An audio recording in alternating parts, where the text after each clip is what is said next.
What would you fear most in a place where the night swallows sound?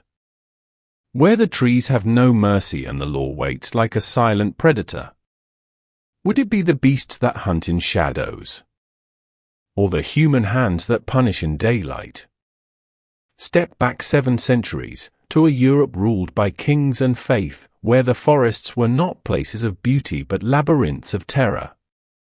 They were not romantic landscapes where poets dreamed and lovers wandered. They were black oceans of timber, stretching for miles, untouched, unbroken, where a single wrong turn could erase you from history. After sunset, the forest was a different world. No lantern, no moonbeam pierced the canopy. The darkness was absolute, the kind that presses against your eyes until you wonder if you've gone blind. And in that darkness, something waited. Not always wolves or bears, though those existed too, but something older, more silent, and infinitely more dangerous. Law. Because the forest, in the Middle Ages, was not free land. It was a kingdom within a kingdom, ruled by its own brutal code. Royal forests, vast stretches of green claimed by monarchs, were not just hunting grounds for noblemen.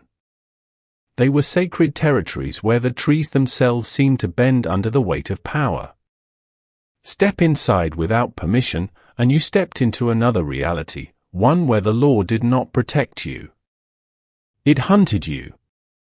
Imagine this: you're cold, lost, desperate for firewood.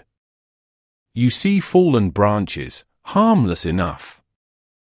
You gather them, thinking only of survival.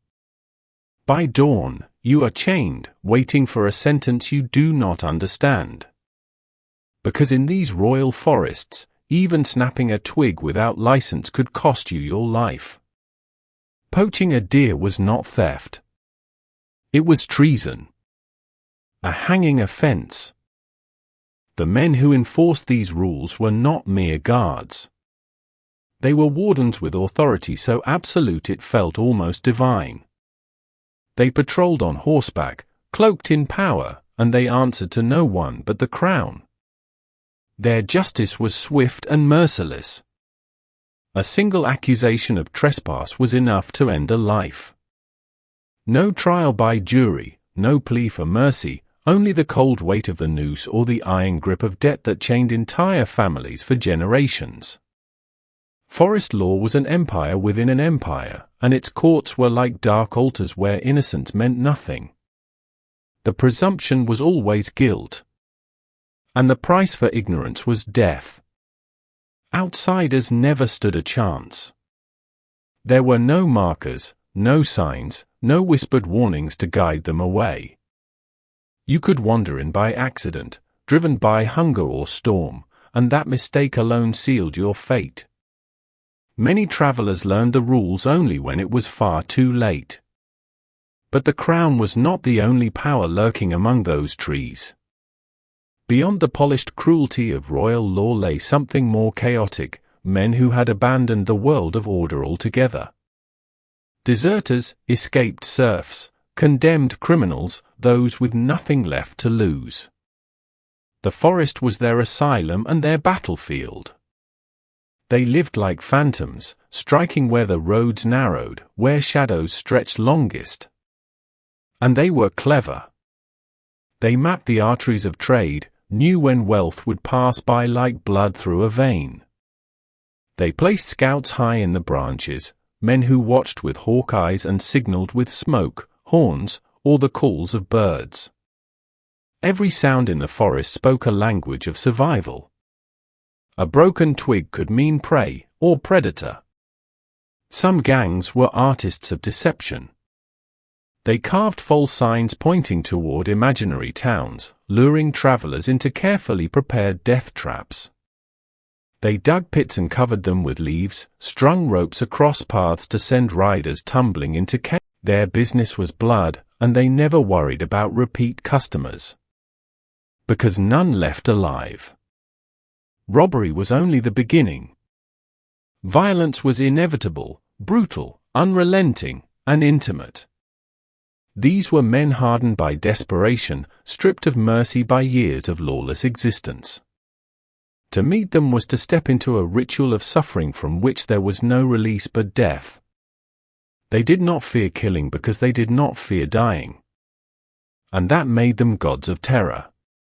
What law could reach such men? None. The king's writ dissolved in the green shadows where sunlight never touched the earth. Soldiers marched in, and soldiers died. The forest swallowed them whole. There were places even the bravest knights refused to ride, zones of silence where maps ended and nightmares began. Yet, even if you escaped the wardens and the bandits, the forest itself was your enemy. It offered no comfort, no kindness. You needed fire, for warmth, for hope, for life itself. But to make fire was to declare your presence to everything that hunted in the dark. The smell of smoke carried for miles. To beasts, it was curiosity. To men, it was an invitation. And starting that fire was no simple act. Forget the matchstick fantasies of modern survival shows. You had only flint and steel, if you were lucky, and tinder so dry it might not even exist in the damp lungs of that ancient wood. A spark was not a flame. It was a prayer whispered to the wind. One mistake, and you began again, shivering, bleeding time and body heat into the night. Even if the flame caught, it became its own executioner. The smoke could summon bandits. The light could summon predators. And the fire itself could turn traitor, becoming an inferno that devoured. The forest was never still. Behind its silence, something pulsed, a presence older than law, older than kings. And those who walked beneath its vaulted canopy at night felt it pressing against their minds like cold fingers. They spoke of whispers without tongues, eyes without bodies, watching from the hollows where light could not breathe. Were these merely stories? Warnings passed down through generations to keep children close to home? Or fragments of something darker, memories of rituals and rites that had sunk their roots deep into the soil long before the cross ever touched these lands? The church believed the answer. To them, the forest was not just wilderness. It was enemy territory, haunted by the ghosts of pagan gods, saturated with the residue of forbidden worship. For centuries, groves had been altars, and stones had drunk blood in the name of powers that promised fertility, harvest, and dominion over life itself. These practices did not vanish. They went underground, literally, beneath the roots, beneath the eyes of priests and kings. And so the rumors grew. Witches gathering in moonless clearings. Symbols carved into bark like secret runes of allegiance. Sabbaths where oaths were sworn not to any earthly crown, but to forces whose names were better left unspoken. You might laugh, safe, centuries away from that world. But imagine standing in that darkness, your breath white against the cold, the trees rising like columns in a cathedral of night. Then you see it, a circle scorched into the ground, bones arranged with deliberate care, a symbol etched deep into an oak trunk where no blade should reach. Tell me you would not feel something coil in your gut, something older than fear. And if you told anyone what you saw, what then? In an age where superstition ruled, your words would mark. You think you've seen the worst of it, the law that kills, the thieves who hunt, the darkness that swallows sound. But the truth is, the forest's greatest cruelty was not its beasts or its bandits. It was its indifference. It did not care if you lived or died. It simply watched, silent and eternal, as men clawed at survival with bleeding hands. To survive, you needed more than courage. You needed mastery.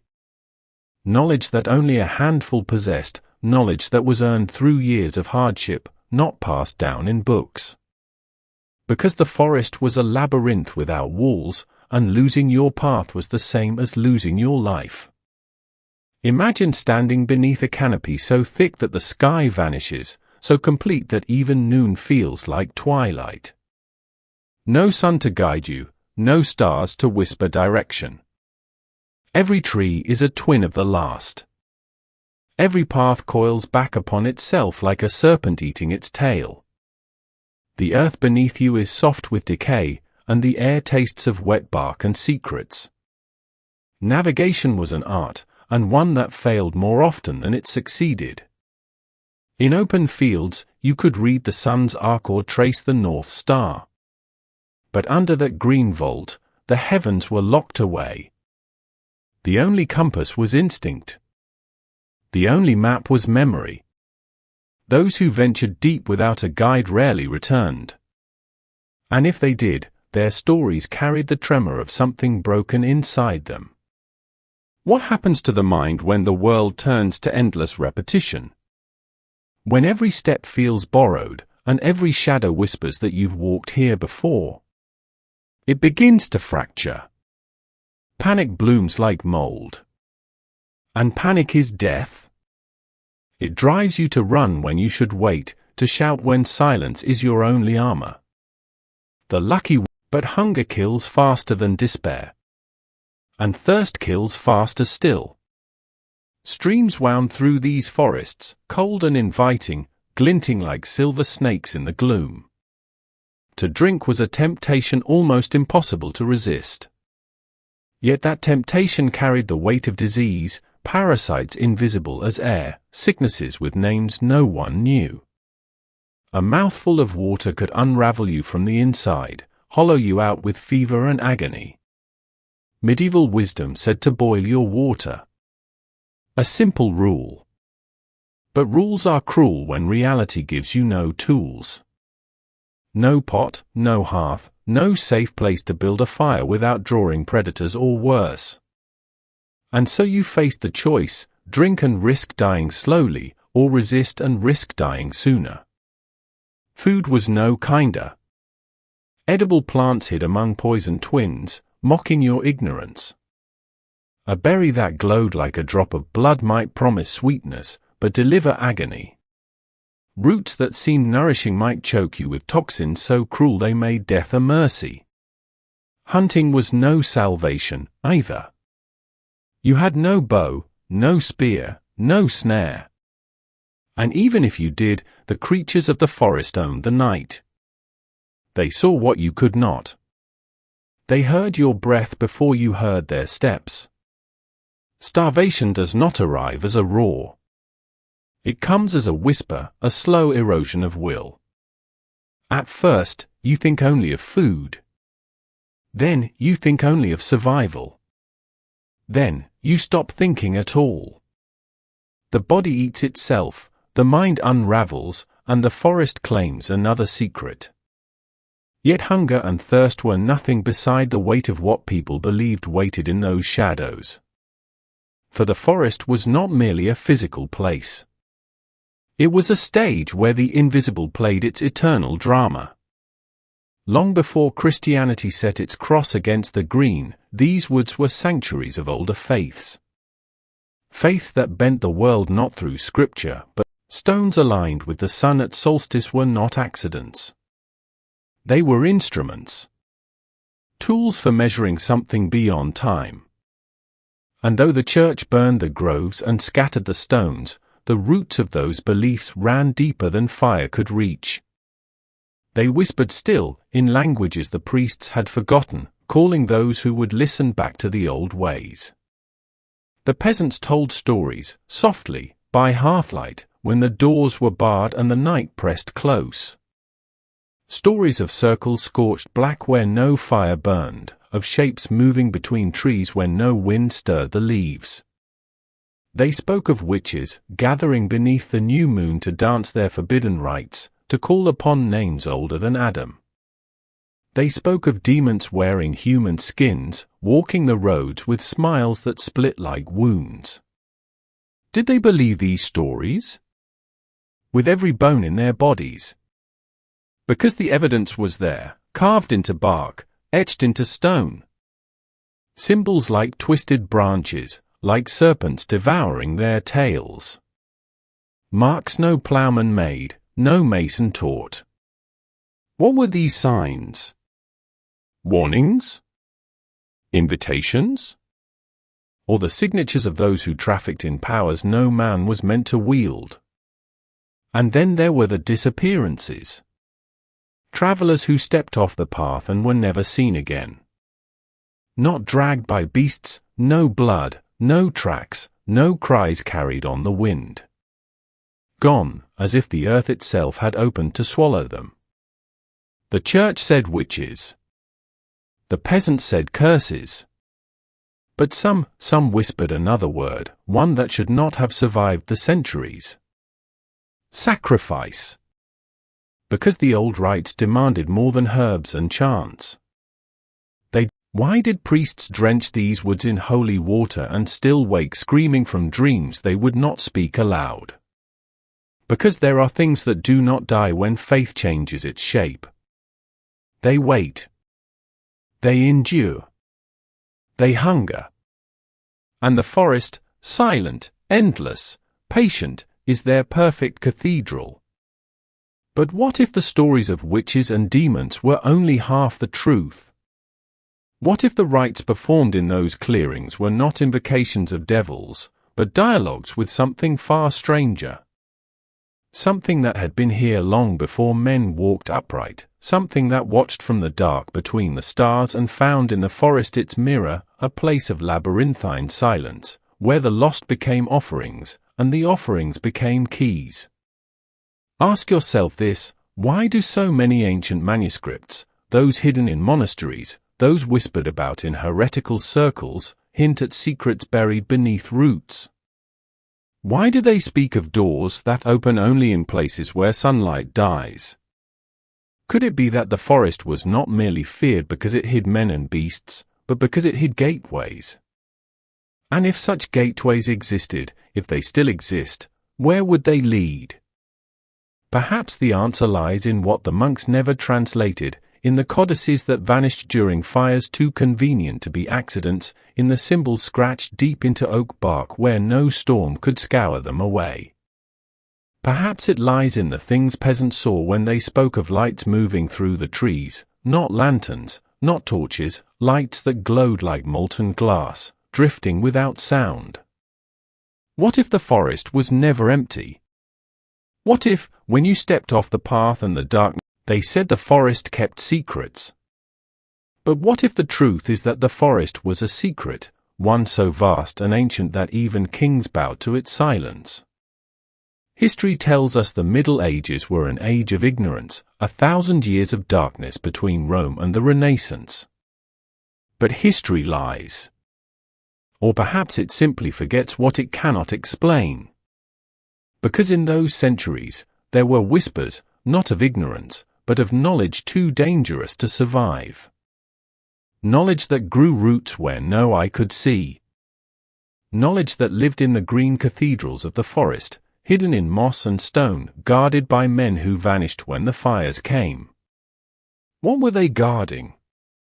Look closer at the manuscripts the church locked away, the ones they labeled heresy before consigning them to the flames.